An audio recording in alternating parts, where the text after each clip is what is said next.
Hey, what's up? It's Jim, and I just got back from the new film Hugo. A child who lives in a French train station in the 1930s called Hugo Cabret.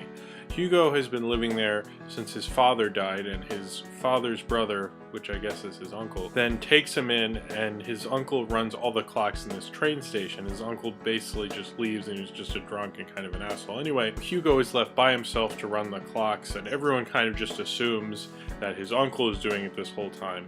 In the train station, there's a toy kiosk, which is run by George Méliès, who is played by Ben Kingsley. And while Hugo is trying to fix an automaton that his father found in a museum, he steals parts from George Méliès's toy store and becomes friends with this girl, and they go on an adventure to kind of discover. They learn things about film and gadgets, and eventually learn about what happened with the man who runs the toy kiosk, who's George Méliès, and his backstory and about his films. There's a lot to like about Hugo, and I did really like it. And of the more recent Scorsese's, the post-Gangs of New York period, which we're currently in, this is actually one of my favorite films of that period. I don't think one of his best ever or anything, but this film kind of reminds me of something like A Personal Journey Through American Movies with Martin Scorsese, which is a documentary he did where he talks about his love of film.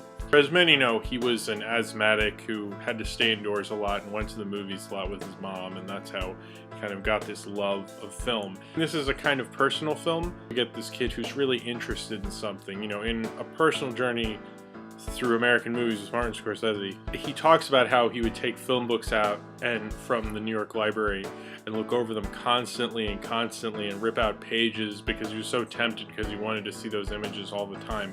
He became like obsessed. And I think Hugo is obsessed with this automaton. He's obsessed with learning about George Méliès. He's really interested. He has a big imagination. I can't think of a more imaginative thing to discover than the films of George Méliès. It's a cool journey and cool discovery for a kid's film. But since I just reviewed The Artist, and I mentioned in that film how it's very broad about silent film, in this film you do get kind of a quick references to things like Harold Lloyd, which is obviously in the poster, and Charlie Chaplin and Buster Keaton, and I think I saw a bit of Pandora's Box in there when they did a little montage, but they also play the films of George Méliès. And the good thing about Hugo is after you leave this film, you'll actually know names. You'll actually know references from silent film. You'll leave this and go, I want to see the films of George Méliès. Whereas you'll leave The Artist and be like, I want to see silent film. What silent film? I don't know, but I like silent film. So I like the specificness of Hugo, and it really shows Scorsese has a love for movies. We all know he loves movies. We've known that forever. What it's like to be someone with a big imagination discovering some of these like pioneers in filmmaking. This is like the second major movie by a major director, a New York American director about Paris, and it's not to me like authentic Paris. It's like more this than Midnight in Paris. I feel like this is almost like a cartoony version of the 30s. It gets away with it and it works well within the movie, but it's kind of interesting because it's not like, you know, when you look at his New York films like Taxi Driver, Mean Street, such, you really get a sense of New York. In this, I really got a sense of the studio-made train station. All this stuff looks like an old, you know, like a Hollywood movie set of all these things. I mean, I believed it in its own world, but I never thought any of it like that I could actually go to the train station and George Méliès would be there kind of thing. I believed it in its own reality, but I knew it wasn't my reality. The 3D, I'm not against 3D, but I pretty much like 3D when it's made as a joke or made it's so integral to the film you basically had to do it, or the 3D is really awesome. Like Harry Potter, for example, I don't think that film needed 3D at all, but the 3D was incredible, and I was like, wow, it was just amazing 3D.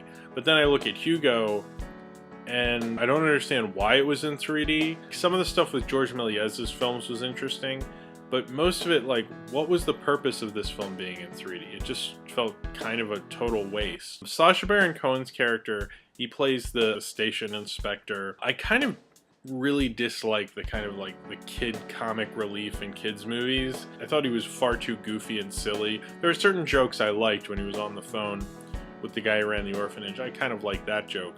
But other than that, I just didn't really like it. I didn't like his performance. I found it kind of annoying. And this film's, I think, as much about George Méliès as it is about Hugo.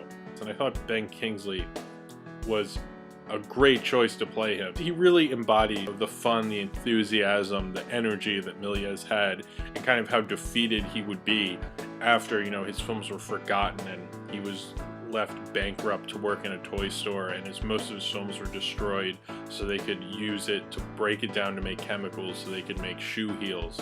Anytime he looked like depressed and stuff, you could really see it in his face that he'd been through this experience. So he really got into Milius. This reminded me a little of the BBC Lion, the Witch, and the Wardrobe, like that sense of adventure when you're a kid, like let's go play hide and go seek and it's amazing, like let's go on this adventure, this is scary, let's sneak into a Harold Lloyd movie and get caught. It really captured that element of youth for me. I think it's Scorsese making a Hollywood family film, but in a really personal way. That's very interesting for him to do it in this point of his career, and I actually kind of noticed some similarities the way he directed this with how he directed Boardwalk Empire, the pilot of Boardwalk Empire that he won the Emmy for later. So if you have seen Hugo and you would like to talk about it, then comment below in the comments, and subscribe if you would like to.